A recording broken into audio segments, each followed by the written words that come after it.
Sisi ni watumishi wake Mungu, tutangaza Injili, twapanda milima, twashuka bondeni, kuleta watu kwa Yesu. Wawabu. Je, wawabu ni wakina nani? Wawabu ni kwaya ya wajane na waliopweke wanaopatikana katika kanisa la Waadventista Sabato Bunju lililoko jijini Dar es Salaam. Kundi lililoanzishwa mahususi kwa ajili ya kuikaa pamoja kama wajane na waliopweke, kupeana furaha na rejea mbalimbali za shuhuda za maisha yaliyojawa imani na ushindi, wakikaa pamoja kufarijiana na kutiana moyo katika kuifanya kazi ya Mungu wangali hai katika huu ulimwengu uliojaa dhambi na shida na migogoro ya kifamilia.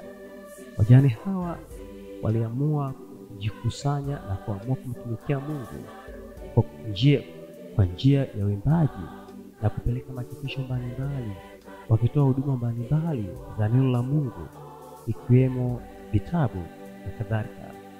Leo kukuletea kipindi kizuri ni mimi William Dede Zakaria. Hapa ni Mama Judith Mwamakamba, mwenyekiti na mwanzilishi wa grupu hili, akiwa na haya ya kusema. Kwa jina naitwa Mrs. Mwamakamba au Judith Mwamakamba, nikiwa mwenyekiti wa kwaya ya Wawabu. Kwaya ya Wawabu imetubariki sana sisi sote tangu tulivyoianza mpaka kufikia hatua hii. Tumepata faida kubwa sana ya kuwa pamoja. Sisi ni kikundi ambacho wakina mama tumeishi kwa pamoja. Ni muda sasa tangu kwaya hii imeanza. Karibu inafika miaka hata 10 tangu tumeanza. Lakini tumefaidika sana, na sio sisi tu, hata kanisa limefaidika. Kwa sababu kama Wawabu, mbali ya kufanya uinjilisti, mbali ya kuimba kwaya, lakini pia tumekuwa na contribute kanisani. Kama majengo tuko mstari wa mbele na mambo mengine ambayo yanafanyika. Hatujakaa kama Wawabu tumekaa kimya tu kwamba hatuna hela ya kupeleka kanisani, tunaenda hivi, lakini tunapewa magoli, tunatoa. Kwa hiyo Mungu ametubariki kwa njia hiyo. Tunamshukuru sana. Nimesema kwamba kwaya ya Wawabu. Tumesema kwaya ya Wawabu ni wajane na waliopweke. Tulipoanzisha hii kwaya, kulikuwa na umuhimu sana wa kuanzisha kikundi hiki. Kwa sababu jambo la kwanza, wakati wa makambi tulikuwa tunakaa sisi wenyewe kama kuku ambaye hawana mlezi. Lakini tulipoanzisha kikundi hiki kimetukusanya kwa pamoja. Na sisi makambi tunakaa kwa pamoja, tunafurahi. Wakina mama, kuna wakina mama unaona kwamba wengine walikuwa wamekata tamaa, lakini baada ya kuanzisha kikundi hiki wamekuwa na furaha. Tunafurahi kwa kukaa pamoja. Pengine tunataniana, tunapeana habari mbalimbali, kwa mazuri na kwa mabaya tunashirikiana.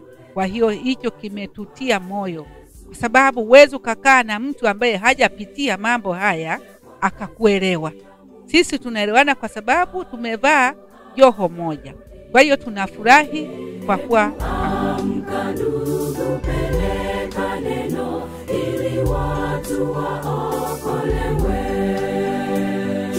Jihusishe kwa kazi ya Mungu, karibu anarudi. Mimi naitwa Martha Achayo, ni mjane wa miaka 5 sasa. Lakini ninaimba kwaya ya Wawabu sauti ya pili. Kwanza niwaambie mimi katika maisha yangu sikuwahi kuimba sauti ya pili. Lakini hivyo ingia Wawabu nikafundishwa sauti ya pili. Nilikuwa naimba sauti ya kwanza. Kwa hiyo kupitia hii kwaya nimeweza kuimba sauti zaidi ya hiyo ya kwanza, naimba sauti ya pili. Na kupitia kwaya ya wawabu ndio iliyonifanya nisimame. Mimi baada ya kufiwa sikujua kwamba ningeweza kuwa binadamu tena anayeweza kuongea na watu, anayeweza kuchangamana na watu. Lakini kupitia kwaya ya wawabu imenifanya nisimame. Sijapungukiwa kitu chochote, niko na Yesu, niko na kina mama hawa, nipo na watoto wangu, tunaishi siku zote tena kwa furaha na amani. Kwa hiyo nimejifunza mengi na imenitia moyo kusimama kama mjane, lakini kama ni mwanamke ambaye naweza nikasimamia mji wangu peke yangu. Ni kwa sababu ya kwaya hii. Changamoto ya ujane ni nyingi sana. Kwanza sio watu wote wanaoweza kuwakumbatia wajane na kuchangamana nao. Kuna wengine wanaweza akikuona anaweza akakukimbia, anafikiri kwamba utakuwa tegemezi kwake, utamuomba mahitaji. Lakini kwa sababu ya semina mbalimbali ambako tunapitia kupitia kwa yetu hii, tumejifunza kusimama. Tumejifunza kwa kujitegemea. Ni namna gani unaweza kusimamia nyumba yako hata ukiwa katika hali hiyo ya ujane. Kwa hiyo kwa njia hiyo tunaweza ukasimama, ukafanya shughuli zako na ukapata mahitaji yako ya lazima, kiasi kwamba hata usiendelee tena kuwa tegemezi kwa watu wengine. Kuleta watu kwa Yesu, jihusishe kwa kazi ya Mungu. Bwana Yesu asifiwe. Mimi naitwa Dora Eliamini Mbaga. Ninaimba sauti ya 3 katika kikundi cha kwaya ya wawabu. Mimi ni mlea pweke. Ila baada ya kuingia katika kikundi hiki cha kwaya ya wawabu, nimepata faraja kubwa sana, kwa sababu nilikuwa niko peke yangu, ninalea watoto peke yangu, ninaishi maisha ambayo yalikuwa yananikatisha tamaa kabisa. Lakini baada ya kujiunga na kikundi hiki cha wawabu, nimekuwa na faraja kubwa sana. Nimeona Mungu akifanya kazi katika maisha yangu. Nimemuona Yesu katika maisha yangu, kwa sababu nimekuwa na amani, nimekuwa na furaha, nimekuwa nikijishughulisha na kwaya hii kwa ajili ya kuliinua jina la Yesu. Tunawaomba na wengine ambao wako kama sisi, ni wajane au ni walea peke, wajiunge pamoja katika kikundi hiki, au katika makanisa mengine pia waanzishe vikundi kama hivi, kwa sababu vinatia faraja, vinatia moyo, vinatia nguvu, na vinawanyanyua hata wengine ambao hawamjui Mungu, lakini wanaweza wakapata faraja na wakaweza kujiunga na wao katika kikundi hiki. Mimi naitwa Doli Siliagunga, ni mwimbaji wa kwaya ya wawabu. Kabla sijaja katika kwaya hii nilikuwa mpweke sana, lakini baada ya kupata semina nimegundua kwamba siko peke yangu, niko pamoja na Yesu. Kwa hiyo tuna Yesu katika maisha yetu. Tunabarikiwa sana katika kwaya hii. Ni faraja kubwa hata kwa watu wengine wanapotuona tuko pamoja, maana hata katika makanisa mengine hamna kwaya kama hii kwaya yetu. Kwa hiyo tunawashauri tu hata viongozi wengine katika makanisa mengine waweze kuanzisha kitu kama hiki. Kinasaidia sana, kinawasaidia sana wajane na walea pweke.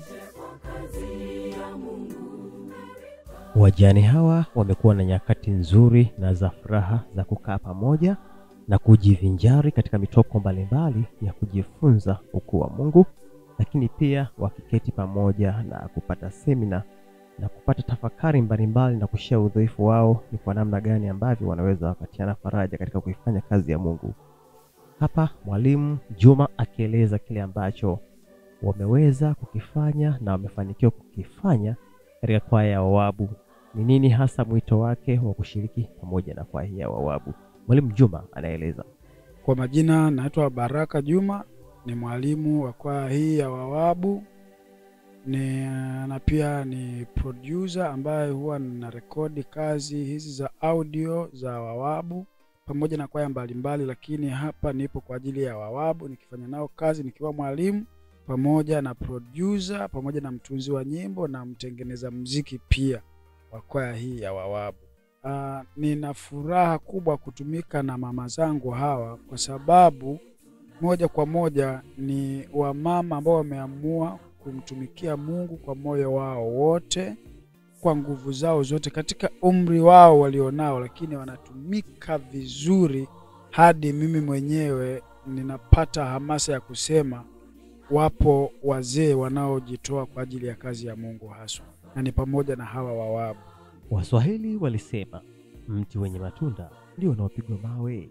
Pamoja na mazuri ya Wawabu wanayotenda, lakini ziko changamoto mbalimbali mwalimu anaeleza anazokabiliana nazo akitumika na Wawabu, na hapa anaeleza kwa ufupi.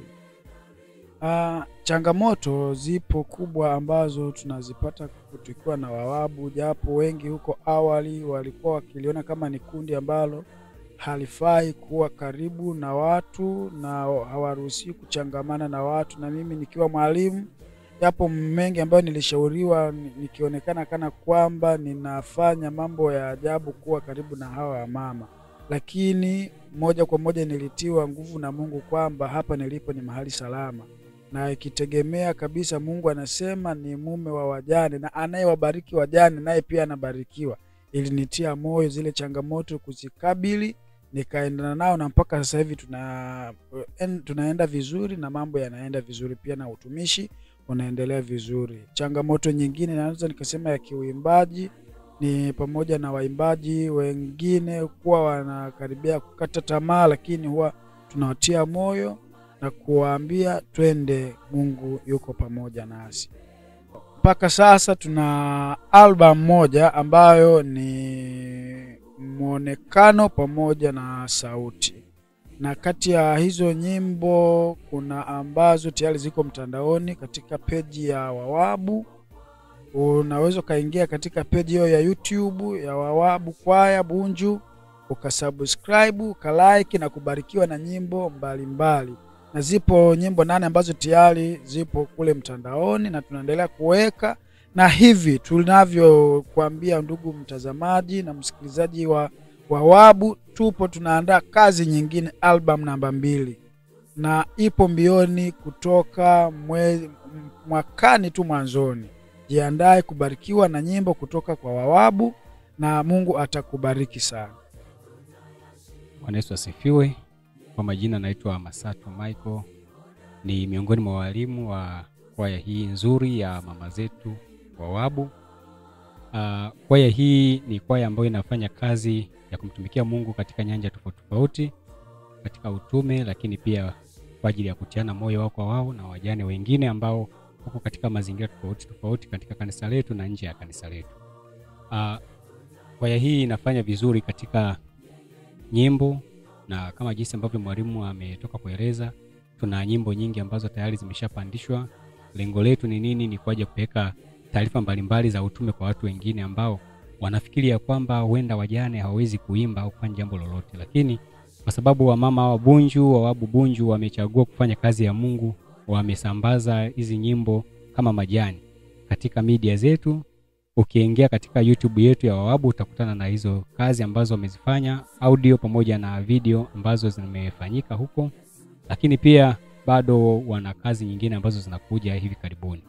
Sababu na hilo wameweza kutengeneza ile wana join pamoja, wamekuwa na mitoko mbalimbali kwa ajili ya kushare idea mbalimbali, lakini pia ku refresh mind. Kama jinsi ambavyo tunasema uimbaji ni sehemu ya tiba. Wameimarika kiakili, kimwili pamoja na kiroho. Lakini pia wamekuwa ni kama familia moja kwa sababu wameshikana pamoja kupitia uimbaji. Kwa hiyo uimbaji ni tiba, na imewafanya hata wengine pia kuvutiwa kuingia katika kikundi hiki ambacho kinafanya kazi nzuri ya kumtumikia Mungu kwa njia ya uimbaji. Kundi hili ni nzuri, wako wachache, lakini tunatambua ya kwamba wajane ni wengi. Tunawatia moyo tu kwamba tuingie kutumika kwa kazi ya Bwana. Ni kazi iliyobarikiwa, lakini pia inawafanya pia wao wenyewe wabarikiwe katika miili yao, wabarikiwe katika akili zao, lakini pia watengenezwe kwa ajili ya utumishi uliotukuka na kwa ajili ya kazi ya Mungu pia.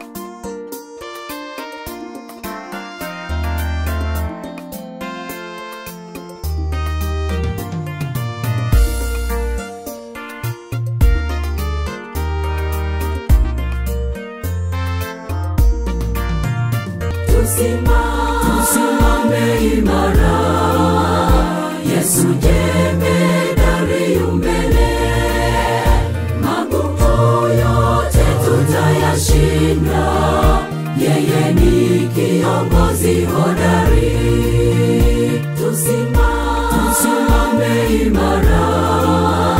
Yesu jemedari mbele, magumu yote tutayashinda.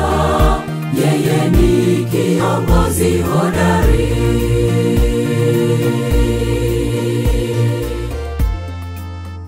Nimekufungulia na kukufungia kipindi hiki kizuri cha Ifahamu Kwaya ya Wawabu kutokea Bunju, jijini Dar es Salaam. Mimi ni William Dede Zakaria. Karibu sana uwafuatilie hawa na kwaya.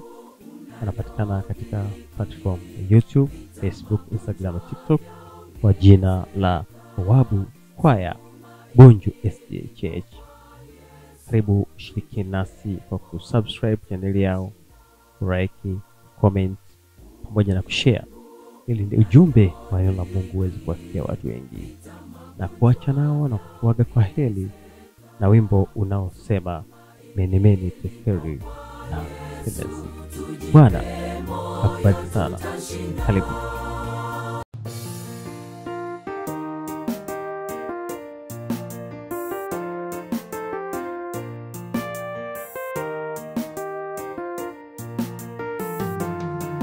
Mara sauti ikasikika, waletwe wenye hekima, wasome maneno ukutani, walipe tafsiri yake.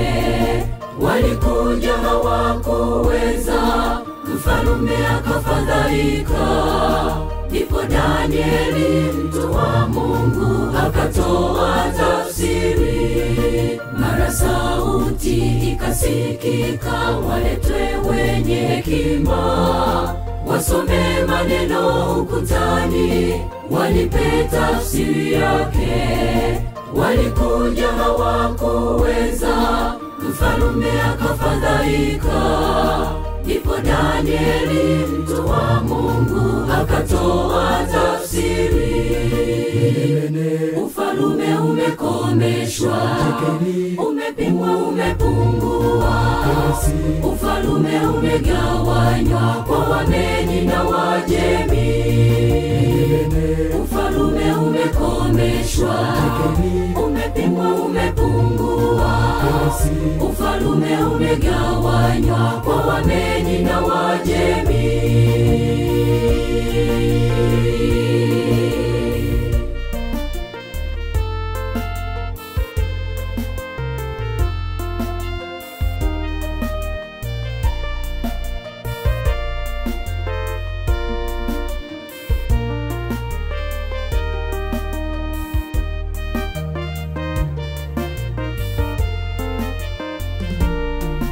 Mshahara wa dhambi mauti, watendao dhambi watakufa. Belshaza alikufa kwa kutomtii Mungu. Tutende mema siku zote, tuwe mashahidi wema. Danieli mtu wa Mungu ni kielelezo kwetu. Mshahara wa dhambi mauti, watendao dhambi watakufa. Belshaza alikufa kwa kutomtii Mungu. Tutende mema siku zote, tuwe mashahidi wema. Danieli mtu wa Mungu ni kielelezo kwetu. Ufalume umekomeshwa, umepimwa umepungua. Ufalume umegawanywa kwa Wamedi na Wajemi. Ufalume umekomeshwa, umepimwa umepungua. Ufalume umegawanywa kwa Wamedi na Wajemi. Ufalume umekomeshwa, umepimwa umepungua. Ufalume umegawanywa kwa Wamedi na Wajemi.